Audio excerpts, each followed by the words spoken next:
Mortal Kombat 2 has officially unveiled its plot details, and what we're learning is that this sequel isn't just raising the stakes, it's completely shattering them. From shocking character deaths to the long-awaited tournament that will determine the fate of all realms. We're about to break down every single plot detail that's been officially confirmed, breakdown of trailer details, plus the leaked information that's sending shockwaves through the fanbase. Warner Bros. Has officially confirmed what fans have been desperately waiting to hear. Following the climactic events of 2021's reboot, Earthrealm's champions Cole Young, Liu Kang, Sonya Blade, Jax, Sub-Zero, and more are preparing for the next Mortal Kombat tournament, but this time the consequences are absolute. Insider reports and fans say that if Earthrealm loses this tournament, Shao Kahn of Outworld will invade and conquer Earth. Ed Boon, co-creator of the Mortal Kombat franchise, has revealed that the tournament structure will be unlike anything we've seen before. There's a visual representation of who is winning. It's not just a tournament for the sake of a tournament. There are huge consequences, and there are a lot of twists in it that keep you on your toes. Karl Urban's casting as Johnny Cage represents more than just fan service, it's a fundamental shift in the franchise's direction. According to exclusive interviews with Urban himself, his version of Johnny Cage starts at rock bottom when we first discover Johnny. He is sort of lacking a lot of that quintessential spark that I think fans of the game will know.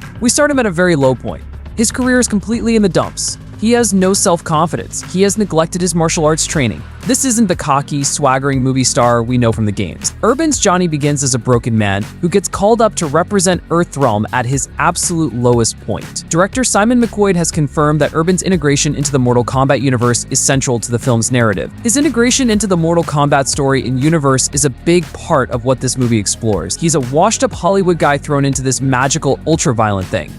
Urban himself has compared the film to one of the greatest sequels ever made, stating, "I think Mortal Kombat 2 is to Mortal Kombat what the Road Warrior is to Mad Max." The character roster for Mortal Kombat 2 represents a massive expansion of the cinematic universe. New additions include Adeline Rudolph as Kitana, the lethal princess of Outworld armed with her iconic steel fans. Tati Gabrielle joins as Jade, Kitana's childhood companion who wields a bow staff, which I don't get why she is bald, but we will let it slide. The villainous side gets major reinforcements with Martin Ford as the brutal Emperor Shao Kahn and Damon Harriman as the sinister necromancer Quan Chi. Perhaps most intriguingly, CJ Bloomfield has been cast as Baraka the Savage. According to production details, Baraka's design utilizes extensive practical effects rather than CGI, but when I saw him in the trailer, he looks good, but does look mostly CGI.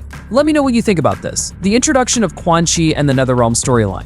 Damon Harriman's casting as the necromancer Quan Chi isn't just about adding another villain, it's about fundamentally changing the rules of death and resurrection in the Mortal Kombat cinematic universe. In the games, Quan Chi is the primary architect of the Remnant storyline, where fallen warriors are resurrected as corrupted, undead versions of themselves. According to leaked test screening information, this concept will play a major role in the sequel.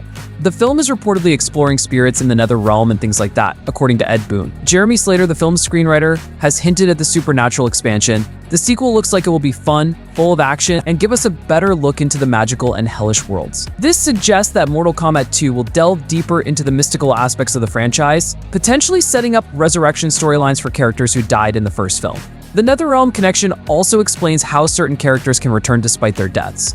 And yes, there's a twist coming you probably didn't expect. Leaked test screening information has revealed some absolutely shocking plot developments. According to multiple sources who attended early screenings, Mortal Kombat 2 will feature an unprecedented number of character deaths. So just to let you know that these reports are and could be very accurate. The most significant revelation is that Cole Young, the hate for him in the comments on the past videos of mine have been crazy, but the controversial character from the first film, who apparently very allegedly dies within the first 20 minutes. This represents a dramatic course correction, as Cole was heavily criticized by fans, and removing him early allows the film to focus on established game characters. Screening attendees noted that Cole Young dead in the first 20 minutes. And that Shao Kahn is great. Even more shocking is the reported death of Liu Kang, traditionally the main protagonist of the Mortal Kombat series. According to test screening reports, Liu Kang has a small role and dies, which represents a massive departure from his typical central position in the franchise. Other reported deaths include Jax, who has been a cornerstone character since the first film.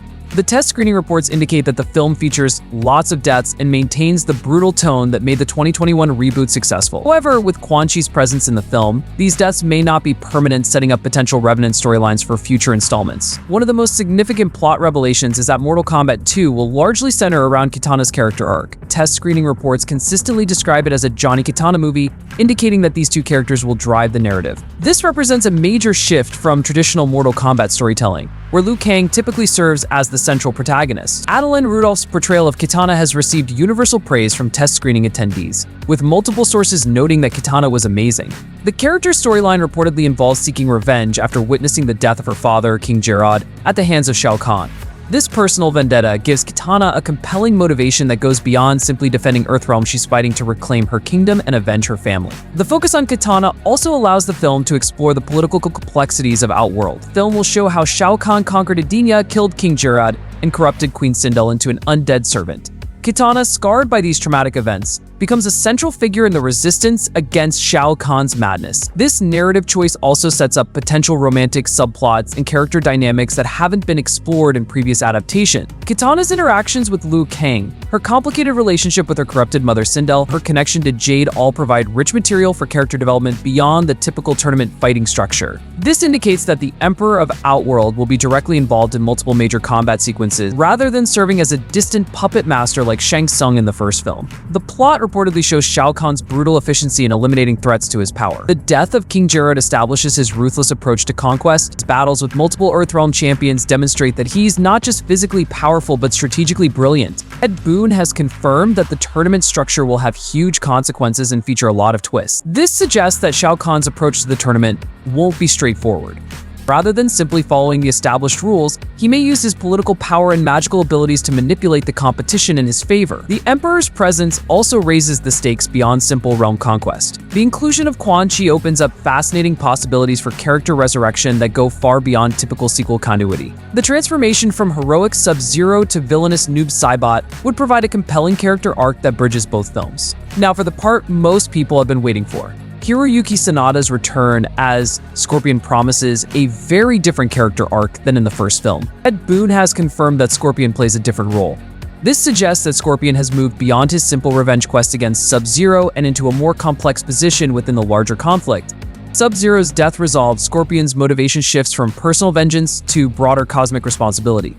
On his connection to the Nether Realm through his own death and resurrection gives him unique insight into Quan Chi's machinations. Rather than serving as a straightforward ally to Earthrealm's champions, Scorpion may be operating according to his own agenda that ultimately serves the greater good. The test screening reports mention Scorpion barely in the film, but indicate that his limited appearances are crucial to the plot. This suggests that Scorpion's role may be more strategic than combative. Sanada's performance in the first film was widely praised, and his recent success in other projects has elevated his profile significantly.